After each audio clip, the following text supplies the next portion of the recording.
Hello friends, movies all about a আপনাদের স্বাগত।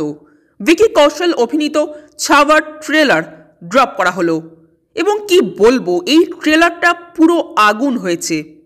ট্রেলারটা দেখার সাথে সাথে দুটো কথা সবার প্রথমে মনে হলো। এক, এই মুভির বাজেট।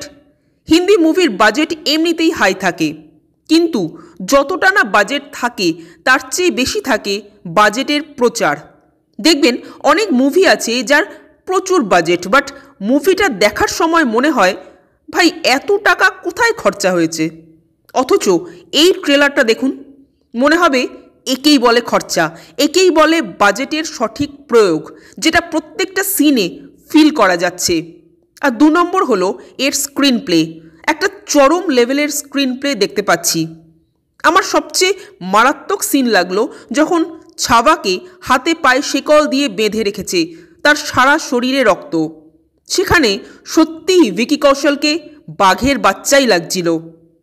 আর প্রত্যেকটা অ্যাকশন সিন কি দুর্দান্তভাবে ডিজাইন করা। আপনারা দেখুন, এক একটা অ্যাকশন সিনে কত জুনিয়র আর্টিস্টকে ইনক্লুড করা হয়েছে, ফলে সিনগুলো ভীষণ জাঁকজমকপূর্ণ লাগছে। এই মুভির স্ক্রিন প্লে আর সিনেমাটোগ্রাফি বড় পর্দায় আগুন লাগানোর জন্য এনাফ, বাট তার সাথে ভিকি কৌশলের অভিনয় তো আছেই। ভিকি যে লেভেলের খেটেছেন এই চরিত্রটার জন্য, যেভাবে প্রস্তুত করেছেন নিজেকে, সেটা স্ক্রিনে পরিষ্কার দৃশ্যমান। যে পাগলামোটা দরকার ছিল ভিকির অ্যাক্টিংয়ে, সেই পাগলামোটা কিন্তু আছে। তবে আমার শুধু একটাই অভিযোগ, ভিকি ভালো অভিনয় করেছেন নো ডাউট, কিন্তু চরিত্রর সাথে একেবারে মেল্ট হয়ে যাওয়ার যে ব্যাপারটা, সেটা যেন একটু মিসিং।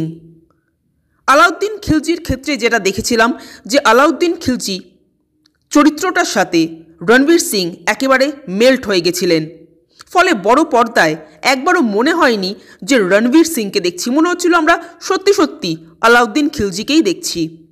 ছাওয়াতে কিছু কিছু সিনে মনে হচ্ছে যে আমরা ছাওয়াকে দেখছি, বাট অনেক সিন আছে এমন যেখানে মনে হচ্ছে আমরা যেন ভিকি কৌশলকেই দেখছি।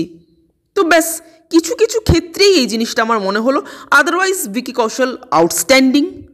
তবে ভিকি ছাড়া আরও একজনের নাম এখানে করতেই হবে, তিনি হলেন অক্ষয় খান্না। যেমন তার মেকআপ হয়েছে, তেমনি তার অভিনয় দুর্ধর্ষ। একজন স্ট্রং হিরো, তার অপোজিটে ততোধিক একজন স্ট্রং ভিলেন।